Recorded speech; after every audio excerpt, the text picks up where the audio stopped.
It's time to invest in a better recruiting system.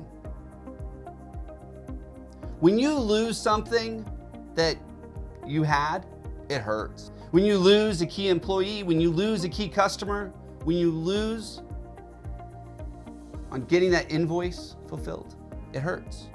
But when you lose something you've never had, it's kind of a nice to have, right? It's something that you never had it in the first place, so did you really lose it? Frankly, is it really that simple? I talk to business owners all over the country about what it's costing them to not have the right people on their team, to not be able to find good people, to not be able to fill every open position. You know, and if you're turning away business like so many are right now, if you're telling customers you can't get to them in the hopes that they'll wait, ultimately finding out they don't, you didn't really lose anything because you never really had the job in the first place. But I can promise you, not having a solid recruiting system and not investing in your recruiting processes and not being able to hire good people, it's costing you way more than you can imagine. It's costing you the business you've always wanted. It's probably costing you some sleep. It's costing you some stress-free weekends. Right? It's keeping you from growing your team. It's keeping you from capital investments and being able to reinvest in the business. It's keeping your team from being fully engaged because they're nervous. They're thinking, wow, if we can't solve this hiring thing, that means more work for me. That means that I'm gonna have to spend more time doing things that I wasn't hired to do. Could mean more overtime. It's burning your team out. And when your team's burnt out, they're not taking as good a care of your customers. I don't want to do the math, but I challenge you to. Sit down and really think, what is it really costing you? And not always just in dollars, but what's it costing you in missed opportunities? Because those missed opportunities are the path to getting the business you've always wanted, to sleeping better at night, to being able to take more vacations, to being able to grow your team and empower them and equip them and let others make some of these decisions. Those lost opportunities are keeping you from getting more trucks on the road. You know, I talked to an owner the other day and told me they had a couple vans sitting in the shop, empty. What's the opportunity cost on that? What message are you sending to your people, to your team? What message are you sending to your customers when you say, hey, I can't recruit well enough, therefore I can't serve you the way I want to? What message are you sending? I can tell you right now, if you're struggling to recruit, it's not a job market issue. It's not that there aren't people out there that don't want to work. It's that there are people out there that either don't know you exist, which for a lot of small and medium business owners, that is the case. They don't know you exist. They don't know how to find your open jobs. They go to the job boards and they have to sort through hundreds or thousands of jobs in the area just to find yours. What are the odds of that? Or they do know you exist and they don't like what they know. Whether it's bad reviews because you haven't been able to serve your customers the way you'd like to because you don't have enough people. Whether it's a lack of information, there are no reviews. You haven't spent time creating a brand for yourself, creating a message that you want to communicate to job seekers. Or maybe they've looked at an employee review or two.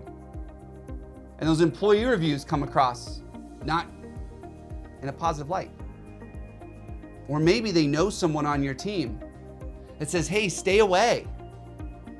They're burning us out. Overtime and extra responsibilities and things that we were never hired to do because there's not enough people. And unless you're communicating well to your people that you're working to solve this problem, they might be sitting back going, they don't even care. Now, I know there's some hard truths in this. I know you're hearing some things that you don't want to hear. But the truth is,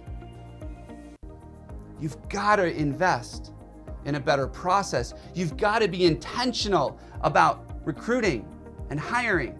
If you're not spending 30% of your time focused on solving the problem, not doing the same thing over and over again, hoping you'll get different results, but actually investing in solving the problem and creating a better system.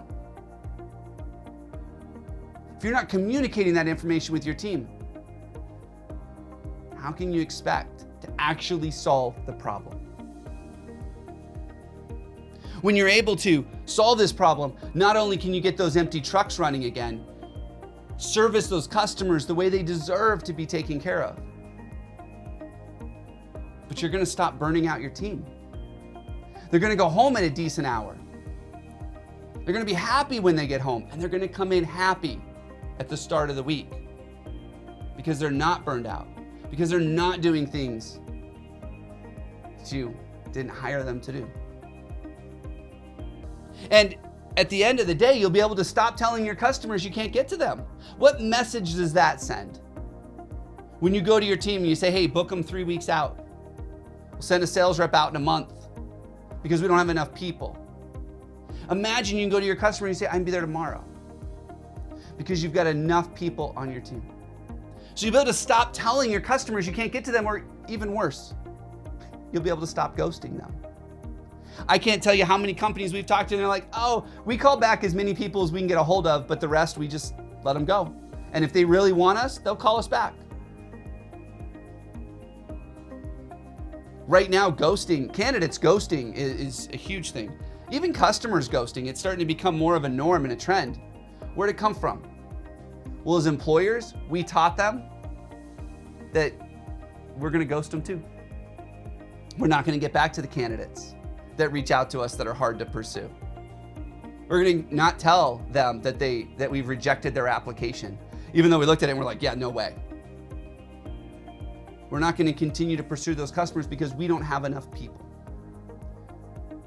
So if you want the business you've always dreamed of, if you want to be able to invest in your people, invest in your team, invest in growing a business that you're proud of, it starts with investing in a better recruiting system. Take the time to become intentional about your recruiting. Put just as much, if not more, effort into it that you do in customer acquisition, and you will see remarkable changes in your business, in your team, and in your personal life. All right, I hope this video was helpful. Did you like it?